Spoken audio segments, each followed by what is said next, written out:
우리가 하나님을 하나님 되게 하는 그런 주제로 우리가 출애굽기 말씀을 함께 나눕니다. 이스라엘 백성들을 애굽에서 인도해 내셨습니다. 그리고 우리가 읽은 말씀 17절 내용처럼 하나님께서 그들의 나아갈 길을 친히 인도해 주시는데 어떻게 인도하실까요? 라고 했을 때 하나님께서 그들에게 낮에는 구름 기둥을 밤에는 불 기둥을 주셨다. 다시 말하면 그 보이는 모습이죠. 구름이 기둥처럼 서 있는, 불이 기둥처럼 서 있는.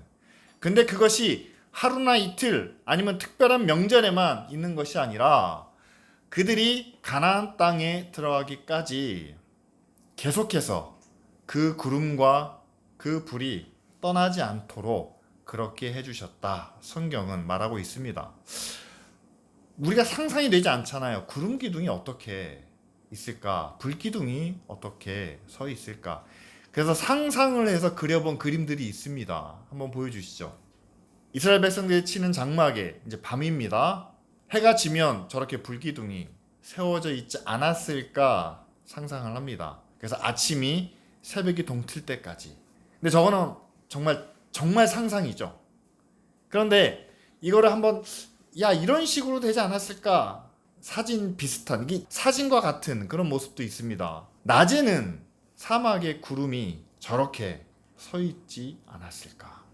그런데 하나님께서 이렇게 구름과 불을 기둥처럼 이스라엘 백성들에게 허락하신 것은 하나의 상징적인 의미를 담고 있습니다. 그것은 뭐냐면요, 이스라엘 백성들이 400년 동안 애굽에서 바로의 말과 바로의 명령이 하나의 법으로 생각하면서 그렇게 400년을 살아왔다는 사실이죠. 그런데 그들을 애굽에서 이끌어내셨습니다. 사는 곳을, 사는 지역을 바꿔주시는 것이 목적이 아니었습니다. 가나안 땅에 들어가게 하는 것이 하나님의 뜻이 아니었습니다. 가나안 땅에 들어가서도 애굽에서와 똑같이 누군가의 명령을, 누군가의 뜻을 따라야만 한다면 그것은 하나님이 원하시는 게 아니죠. 우리가 지난주에 함께 살펴본 것처럼 하나님께서는 이스라엘 백성들을 통해서 그들이 하나님의 백성이 되고 또한 하나님은 그들의 왕으로, 그들의 주인으로 그들을 다스리며 통치하기 원하셨다는 사실이죠.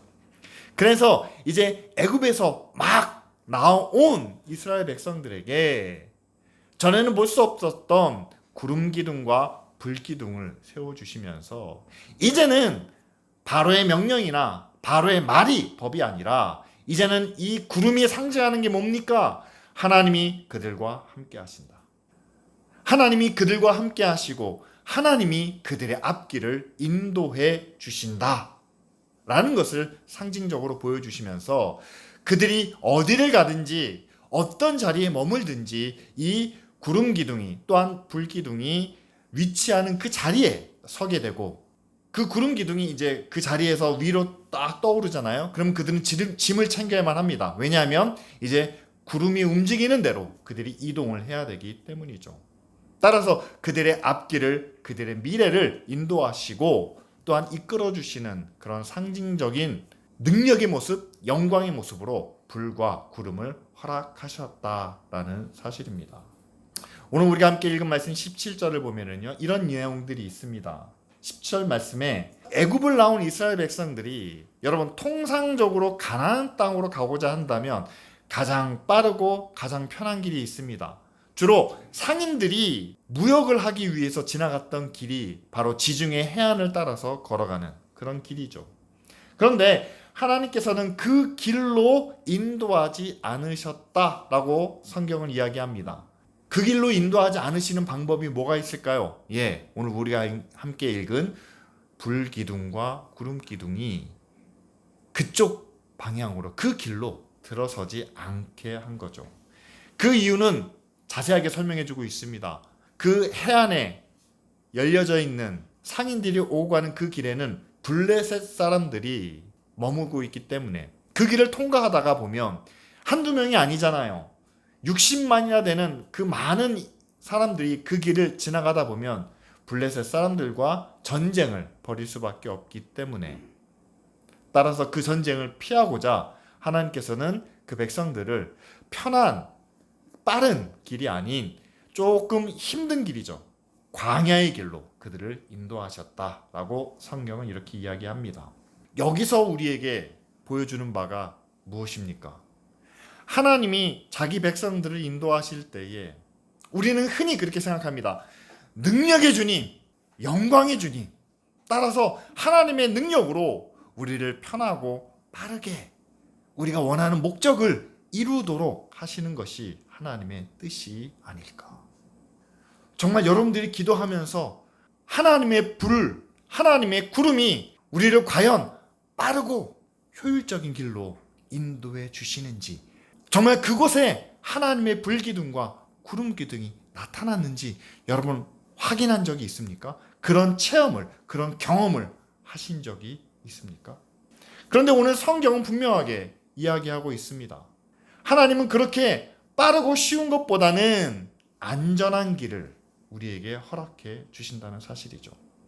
블레셋과의 전쟁, 여러분 하나님의 능력이라면 블레셋 사람들을 그 자리에서 멸망시키실 수도 있습니다. 전쟁 없이 편안한 길로 가게 하실 수도 있습니다.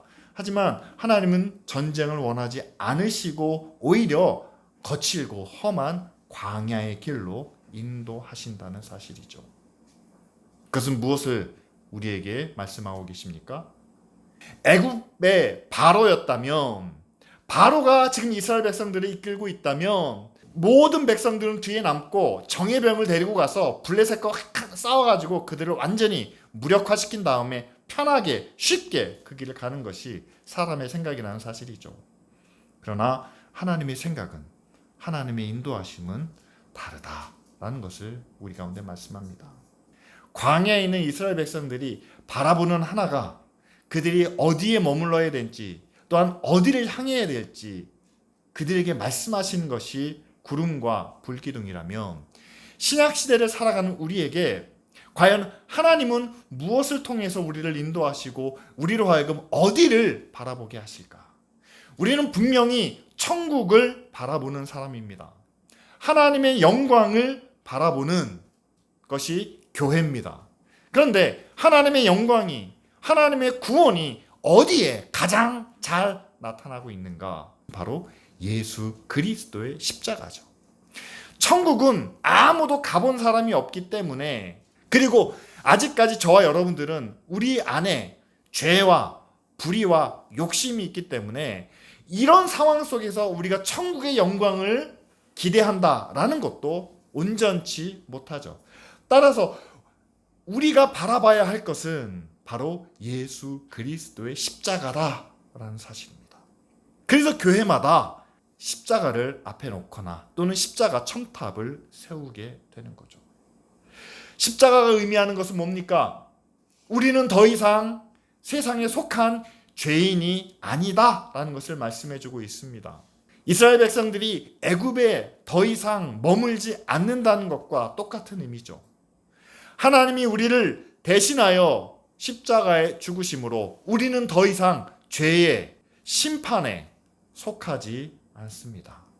뿐만 아니라 이스라엘 백성들이 애굽에서 나온 이후로 그들의 삶의 기준이, 그들의 삶의 방향이 바로의 말이나 명령이 아닌 것처럼, 십자가는 우리는 더 이상 세상에 속한 죄의 자녀가 아니라 이제는 믿음으로 하나님의 자녀가 되었다는 것을, 따라서 우리의 삶의 목표는 세상을 살아가는 기준이 아니라 하나님이 우리에게 말씀하신 기준이 우리의 삶의 방향이 되어야 하고, 또한 세상에서 우리가 얻고자 하는, 우리가 이루고자 하는 그 열매와 결과도 여러분 땅에 잠시 있다가 사라져버리는 그런 열매가 아니라 예수 그리스도께서 직접 보여주신 영원한 열매, 그리고 영생을 위한 생명의 열매를 우리가 함께 구해야 한다는 것을 십자가가 우리에게 보여주고 있다는 사실입니다. 따라서 여러분, 아니 구약의 하나님의 백성들은, 이스라엘 백성들은 불기둥이 있지 않았습니까? 구름기둥이 있어서 하나님이 어떻게 인도하시는지 분명히 그들은 알고 순종할 수 있지 않았습니까? 그런데 지금 신약 시대를 살아가는 우리와 교회를 향해서도 그것과 똑같은 우리가 바라봐야 할 십자가를 저와 여러분들에게 허락해 주셨다는 사실이죠. 고난주간에만 십자가에 달리신 예수 그리스도를 생각하는 것이 아니라 그분이 십자가를 지셨기 때문에 우리는 더 이상 죄인이 아니고 우리는 더 이상 세상에 속하지 않고 사망과 심판으로부터 자유로운 하나님의 자녀인 것을 우리는 알 수 있습니다. 따라서 그들이 날마다 광야에서 구름 기둥과 불 기둥을 바라본 것처럼 우리도 날마다 예수 그리스도의 구원을 바라보며 십자가를 우리 마음속에 새겨야 한다는 사실이죠. 그런데 여러분, 제가 성경을 막 참고하면서 그들이 40년 동안 광야 생활을 하면서 날마다 그들이 바라봤던 것이 이 구름 기둥과 불 기둥이었습니다. 그런데 이게 성경에서 나오는 횟수가 그렇게 많지 않아요. 지금 표에 나오는 것처럼 한 5군데 정도의 언급이 됩니다. 첫 번째가 우리가 함께 읽은 말씀이에요. 출애굽기 13장에 보면 그들이 애굽에서 나온 직후에 그들이 밤낮으로 행군할 수 있도록 낮에는 구름 기둥이 그들의 앞서 가시고 밤에는 불 기둥으로 그들의 앞길을 비추어 주셨다라고 성경은 말합니다. 그리고 이것이 40년 동안 그 백성을 전혀 떠나지 않았다. 그러니까 40년 동안 계속해서 볼 수 있었다는 사실이죠. 두 번째로 언급된 것은 출애굽기 14장입니다. 그것은 바로 이스라엘 백성들이 홍해를 건널 때 나오는 거죠. 뒤에서 애국 군대가 쫓아옵니다. 그들이 위협을 느꼈겠죠. 먼저 하나님의 천사가 이스라엘 백성들 뒤로 옮겨갑니다. 그러자 구름 기둥도 함께 이스라엘 백성들 뒤로 옮겨지게 되죠. 그래서 쫓아오는 이집트 애굽의 군대와 이스라엘 백성들 사이를 이 구름 기둥이 막아서게 됩니다. 보호막의 역할을 하는 거죠.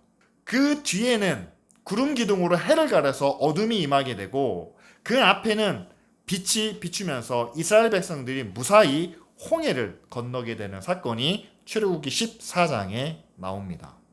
이 홍해를 건너는 사건이 있은 후에 그 다음에 구름 기둥에 대한 묘사가 안 나타나요. 그러다가 33장에 시내산에서 율법을 받은 후에 이제 모세가 하나님과 대화를 하는 데 있어서 이런 장면이 나옵니다.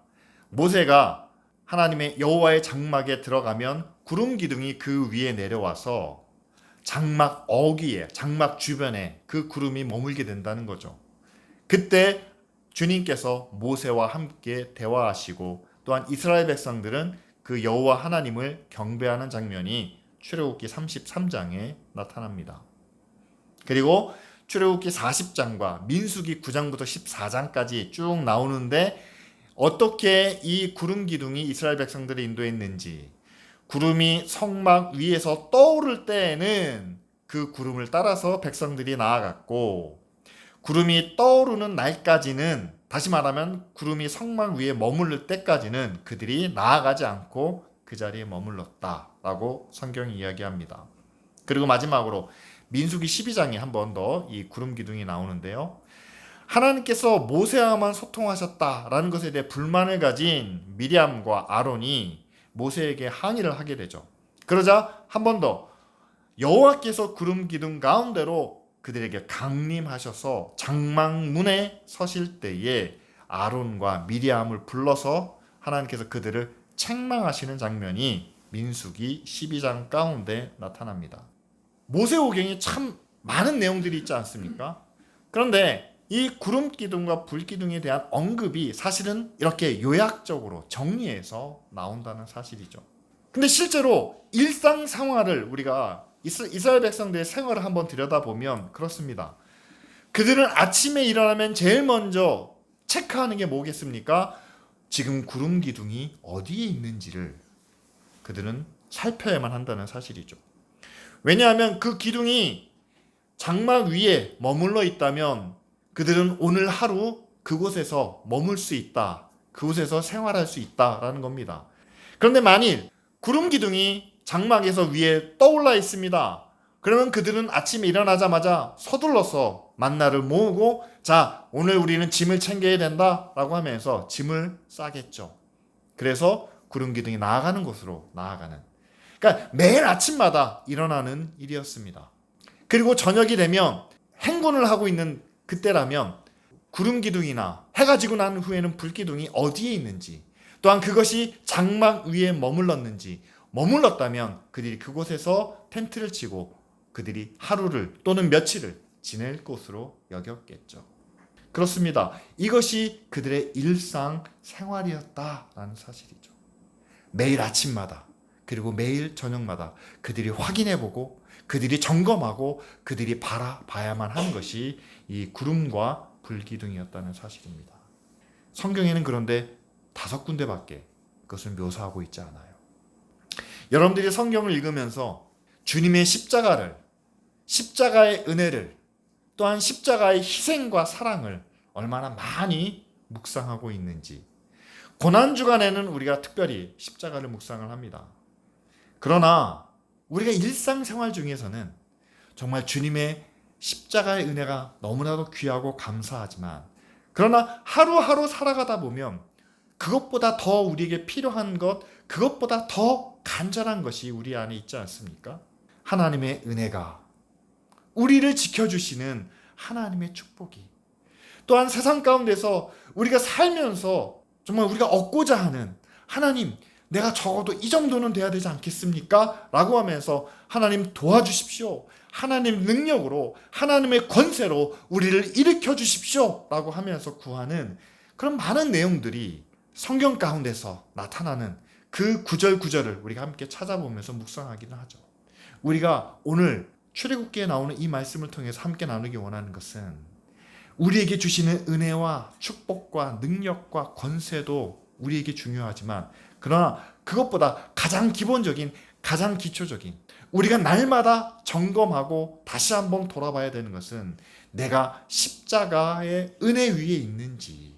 하나님이 우리를 인도하실 때에 예수님도 말씀하지 않았습니까? 누군지 나를 쫓아오려거든 자기를 부인하고 자기 십자가를 져야 된다고 말씀하셨는데, 과연 우리는 그 십자가 안에 있는지를 한번 생각해 봐야 되겠죠.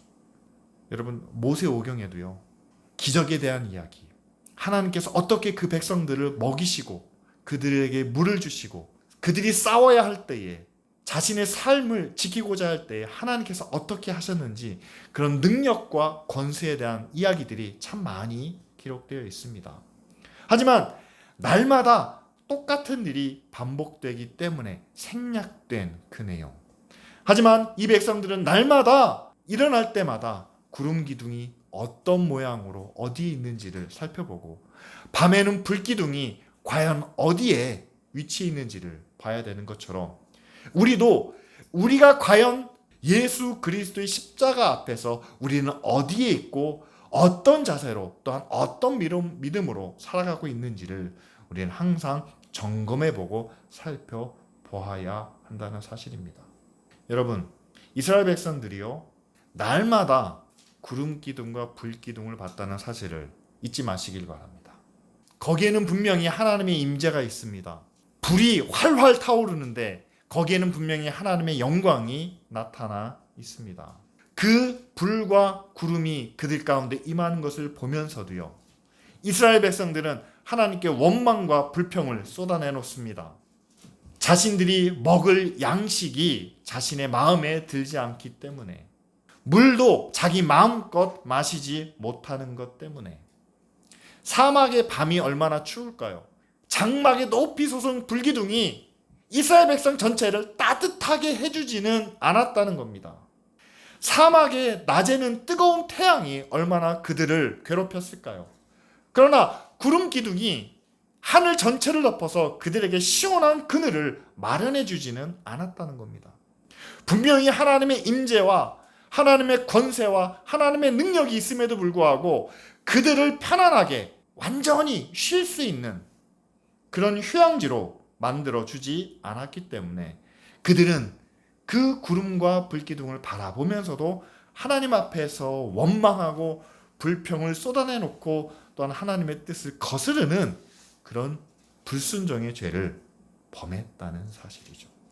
그러나 그들이 행하지 않은 것이 하나 있습니다. 아마 그 일을 행했다면 그들은 영원히 하나님의 백성으로부터 멀어질 수밖에 없었을 겁니다. 그것은 바로 구름 기둥이 내려앉은 그때는 그들은 결코 그 자리를 떠나지 않았다는 사실이죠.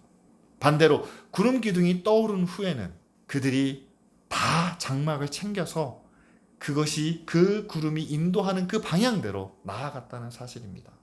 다시 말하면 그들이 원망하며 불순종하며 하나님 앞에 죄를 범했지만 그러나 그들은 하나님의 인도하심으로부터 결코 떠나거나 외면하지는 않았다라는 사실이죠. 그래서 40년 동안 그들이 징계도 받고 재앙도 경험하지만 그러나 하나님의 백성이라는 이름을 결코 잃지 않았다는 것을 오늘 우리는 말씀을 통해서 생각해 볼 수 있습니다. 우리가 예수 그리스도의 십자가를 믿음으로 하나님의 자녀가 되었습니다. 그러면 그 믿음만 가지고 있으면 우리의 삶이 완전해지고 거룩해지고 의로워집니까? 아니죠. 십자가를 믿지만 구원받았다는 사실을 우리가 인정하지만 그럼에도 불구하고 우리에게는 많은 흠과 허물과 잘못된 욕심이 우리 안에 자리 잡고 있다는 사실이죠. 이스라엘 백성도 그랬습니다. 우리도 역시 마찬가지죠. 하지만 그럼에도 불구하고 우리가 하나님의 자녀라는 구원받았다는 그 믿음을 지키기 위해서는 여러분 아침 저녁으로 나를 구원하신 예수 그리스도의 사랑과 나를 대신하여 죽으신 주님의 십자가를 우리 마음속에 반드시 기억해야 한다는 사실입니다. 십자가를 바라보는 그 십자가가 우리에게 의미하는 것은 비록 내가 이 땅에서는 완전하지 못하지만 불의할 때가 많지만 그러나 하나님이 나를 구원해 주셨기 때문에 그 구원의 열매는 나를 통해서 하나님의 나라를 이루시는 하나님의 영광을 향하는 거기에 있다는 사실이죠. 구원받았기 때문에 우리에게 모든 것이 완벽하게 형통하게 모든 것이 다 채워지는 왕국의 삶을 누리는 것이 아니라는 겁니다. 불의하지만 연약하지만 아직도 문제가 많이 있지만 그러나 우리는 결코 십자가 밖으로 벗어나는 것이 아니라 주님의 그 십자가를 바라보며 예수님께서 3년 동안 보여주신 십자가의 삶이 있습니다. 우리도 그 영역에서 그 기준에서 벗어나지 않는 삶을 통해서 결국 우리는 하나님의 구원을 이루어가는 그런 믿음의 삶을 살아가게 되는 거죠. 그래서 갈라디아서 2장 20절에 사도 바울이 그렇게 고백하고 있지 않습니까? 나는 예수 그리스도와 함께 십자가에 못 박혔다. 따라서 나는 그분과 함께 십자가에 죽었고 이제 내 안에는 부활하신 예수 그리스도가 사신다 라고 이렇게 고백을 합니다. 그렇죠. 여러분 그만큼 우리에게는 날마다 십자가를 바라보는 믿음과 십자가를 따르는 삶이 중요하다는 사실이죠.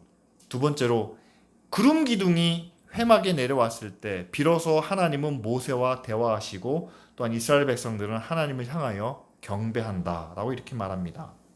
그 구름 기둥이 장막 가운데 함께 할 때만 바로 소통이 이루어진다는 사실이죠. 모세가 나아갔을 때 하나님도 모세를 향하여 나오시는 모습이 백성들의 눈에 보이기에 이 구름 기둥으로 나타납니다. 솔로몬이 성전을 지었을 때도 구름이 그 성전 가운데 임하는 모습을 통해서 하나님의 임재를 보여주고 있습니다. 그러니까 구약 시대에는 그게 가능했어요. 하나님의 임재가 하나님의 영광이 구름을 통해서 나타났습니다.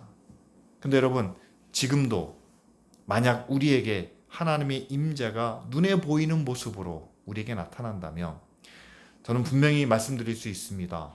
정말 우리가 하나님 앞에 드리는 예배가 지금보다 훨씬 더 거룩하고 경건한 모습으로 나타날 수 있다는 사실이죠.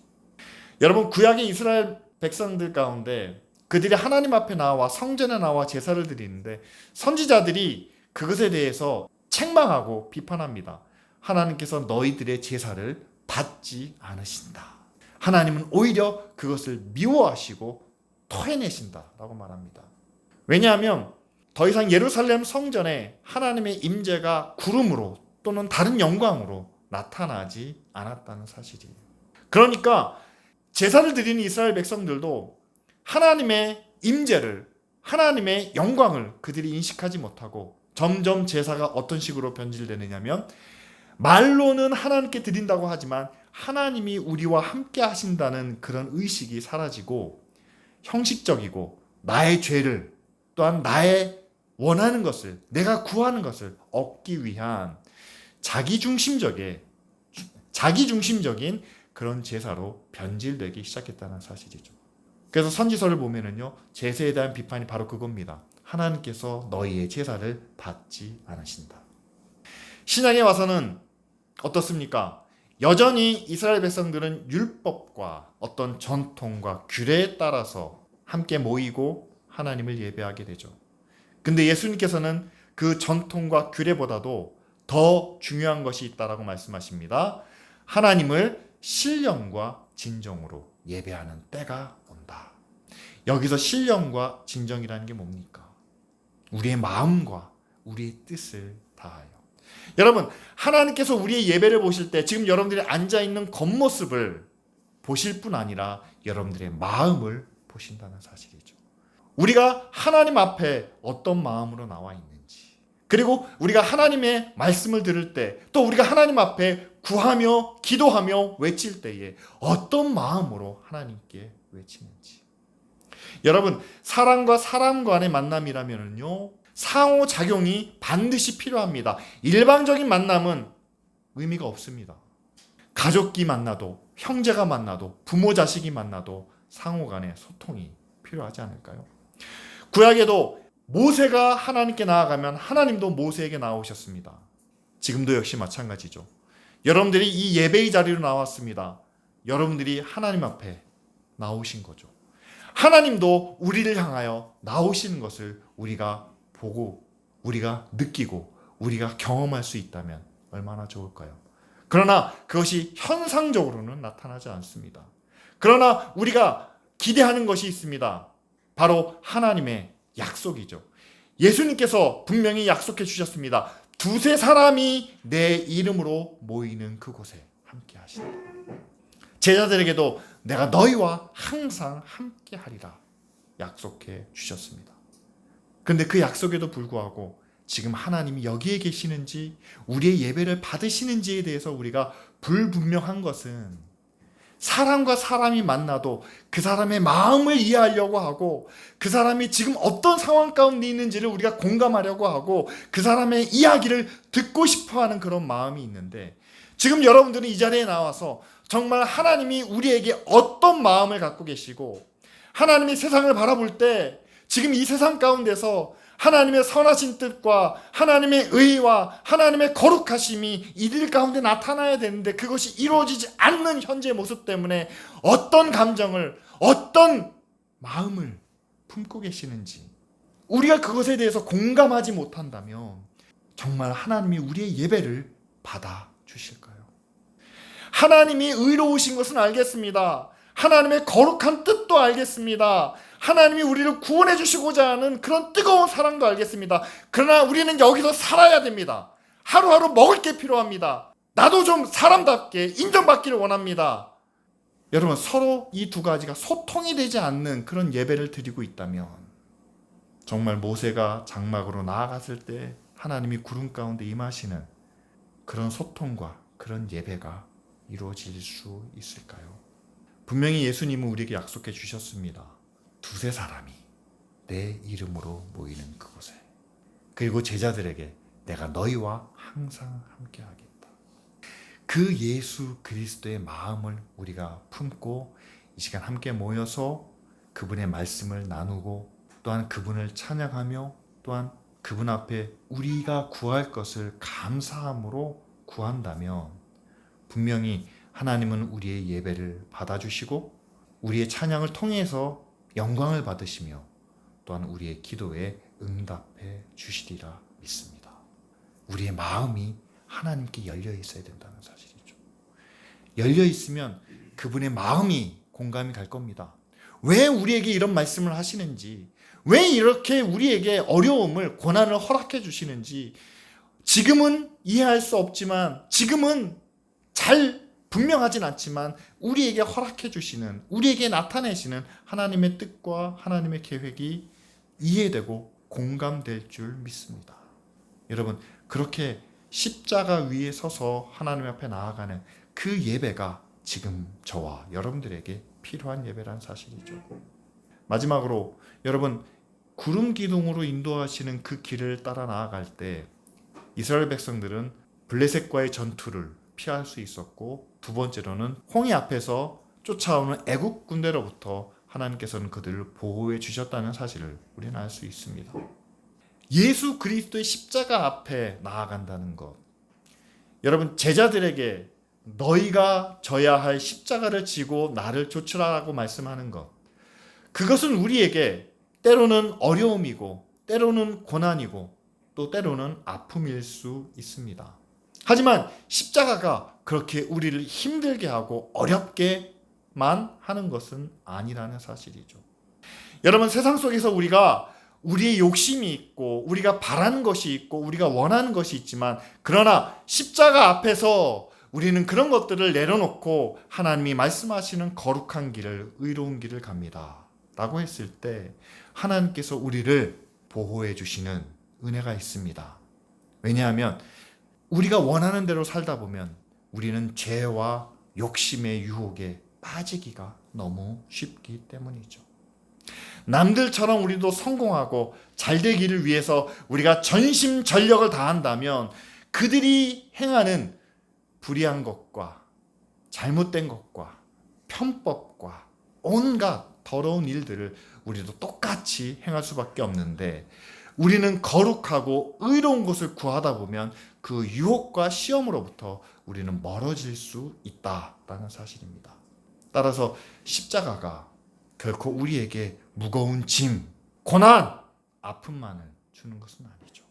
우리를 죄와 사망으로부터 멀리 떨어지게 하시고 세상의 유혹과 시험으로부터 우리를 안전하게 지켜주시는 보호막의 역할을 한다는 사실을 우리는 다시 한번 생각해 보기를 원합니다. 하나님께서 이스라엘 백성들을 애굽에서 인도하신 후에 제일 먼저 그들에게 보여주신 것이 구름 기둥과 불 기둥이었습니다. 그리고 그들이 가나안 땅에 들어가는 그날까지 하루도 빠짐없이 구름 기둥을 통해서 그들이 언제 어디로 이동해야 되는지를 알게 하셨고, 그리고 불 기둥을 통해서 그들이 어디에 머물러야 하는지도 알게 하셨습니다. 지금 우리에게 그 불과 구름은 더 이상 나타나지 않습니다. 그러나 그 대신 우리는 십자가에 달리신 예수 그리스도의 모습을 통해서 하나님이 어떻게 우리를 죄와 사망으로부터 구원해 내셨는지를 깨달아 알게 하시고, 이제 우리도 그 세상에서 구원받기 위하여 예수님이 십자가를 지신 것처럼 우리는 어떻게 죄와 사망에서 벗어날 수 있는지를, 그리고 우리는 어떻게 세상의 모든 유혹과 그들의 우리의 믿음을 흔드는 그 모든 것으로부터 자유를 누릴 수 있는지, 그리고 마지막 하나님 나라의 소망을 우리가 어떻게 품고 살아야 하는지를 그 십자가를 통해서 보게 하시고 깨닫게 하신다는 사실이죠. 여러분, 기쁜 우리 교회가 매일 아침마다 큐티를 나눕니다. 말씀을 통해서 우리가 그 말씀을 마음속에 새기며 아침마다 함께 나누기 원하는 이유는 바로 그렇습니다. 이 말씀이 오늘 하루를 어떻게 살아야 하는지, 하나님의 자녀로 어떻게 살아야 하는지, 예수 그리스도의 십자가의 은혜를 우리가 어떻게 기억해야 하는지, 그리고 하나님은 하나님의 뜻을, 하나님의 계획을 우리 가운데 어떻게 이루실지를 바라보며 그것을 구하고 또한 그것을 의지하게 하는 뜻이죠. 여러분, 아침마다 우리가 함께 큐티를 나눌 때 생각하시기를 원합니다.